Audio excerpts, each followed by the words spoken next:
Materi selanjutnya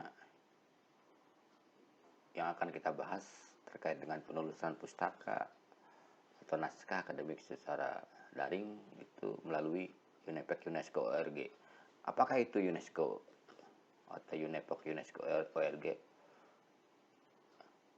UNEPOK adalah satu badan di bawah PBB atau United Nations. Di PBB ada UNESCO, UNICEF, ILO. Di sini di bawah ada United Nations atau PBB, ada UNESCO, ada subnya lagi namanya UNEPOK, yang mempunyai misi untuk mendukung penyelenggaraan pendidikan, teknologi dan kejuruan atau PTK atau TIPED dalam bahasa Inggrisnya itu Technological and Educational Vocational and TIPED adalah Technical Vocational Education and Training di negara-negara anggota UNESCO tentunya, dalam upaya memperkuat dan meningkatkan sistem TIPED. Apa yang tersedia di sana di UNEPOK ORG? Kita bisa melihat isu-isu terkini terkait dengan TIPED atau pendidikan kejuruan atau vocational education secara global. Kita bisa melihat model atau bagaimana pendidikan kejuruan dijalankan di beberapa negara. Juga ada referensi atau pustaka mutakhir terkini dalam bentuk e-book, jurnal, atau white paper, atau buku praktis lainnya. Ada juga tersedia berita dan informasi yang lain, event atau acara di dunia vokasi internasional atau global, ada kontes, ada konferensi atau seminar atau webinar atau fasilitas training.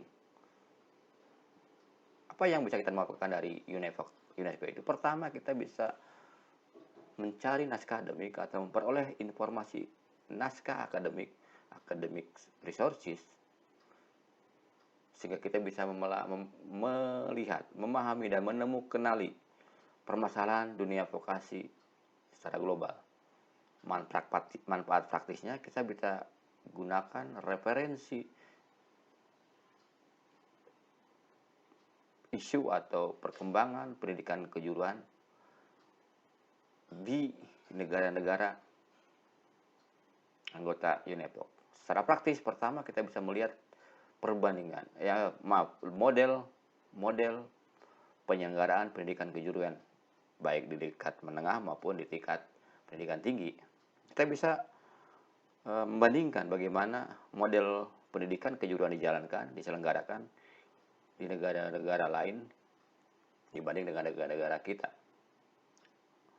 Yang ketiga, kita bisa mendapatkan bahan pustaka dari riset-riset TIPED yang ada, dan kita bisa mengunduh e-book atau naskah jurnal yang bisa gunakan untuk penyusunan skripsi.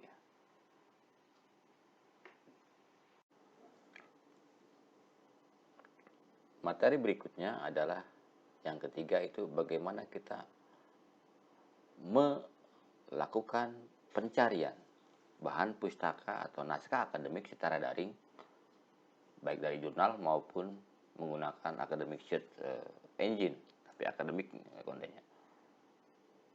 Tool yang bisa kita gunakan pertama alternatifnya adalah Google Scholar. Ada Google umum pencarian, ini khusus untuk naskah akademik, Google pencarian untuk naskah akademik. Yang kedua, kita bisa gunakan Microsoft Academic Search. Ini adalah search engine untuk naskah akademik atau academic resources, sumber daya akademik dari Microsoft. Kalau di Google pencarian ada Google, kalau di Microsoft ada Bing, search engine-nya ada Bing. Yang ini ada khusus untuk akademik dari Microsoft, ada Microsoft Academic Search. Atau melalui jurnal yang lain internasional yang terindeks Scopus, yang punya reputasi adalah Vocational Education and Training Journal atau Jurnal Vocational and Training.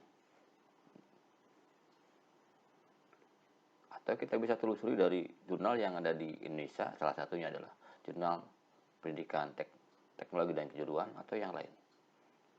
Ada lagi portal yang sangat populer untuk mencari dan mengupload atau membagi naskah akademik, yaitu ResearchGate. Ini sangat populer. Kita bisa ambil di sini naskah berbahasa Indonesia atau berbahasa asing lainnya atau bahasa Inggris. Materi yang terakhir adalah yang keempat, itu referensi manager atau bagaimana kita mengelola naskah akademik menggunakan Mendeley. Apa sih itu Mendeley? Adalah aplikasi untuk mengelola bahan pustaka yang mudah dibuka, dipelajari, dan disusun rapi untuk kemudahan sitasi berbagai naskah ilmiah. Fitur yang tersedia, pertama mirip seperti Windows Explorer gitu. Yang kedua, bisa buka naskah dokumennya di tab sebelahnya dengan format PDF. Yang ketiga, bisa kita mengedit profil dari naskah akademik yang ada sehingga dikenali siapa penulisnya, di mana dipublish, bagaimana abstraknya, untuk kemudahan kita mensitasi atau merujuk. Manfaat apa yang bisa kita gunakan? Pertama, penyimpan database naskah akademik khusus. Yang kedua, membuat daftar pustaka. Manakala kita sudah memplug-in Mendeley ini di dalam Microsoft Word kita.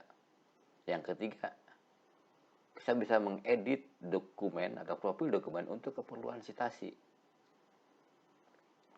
Yang terakhir, bagaimana sih membuat manfaatnya? Secara praktis itu kita dengan Mendeley kita bisa membuat daftar pustaka secara otomatis tanpa membuat daftar pustaka secara manual. Itulah materi sesi 1 kelas berbagi kita. Semoga bermanfaat dan kita akan berjumpa di sesi tatap maya untuk menggali lebih dalam, tanya jawab dan diskusi sehingga lebih dipahami. Mohon pelajari dan buka semua referensi yang ada di kelas Google Classroom sebelum kita berdiskusi dan berjumpa di kelas tatap maya. Sampai jumpa di kelas tatap maya. Terima kasih.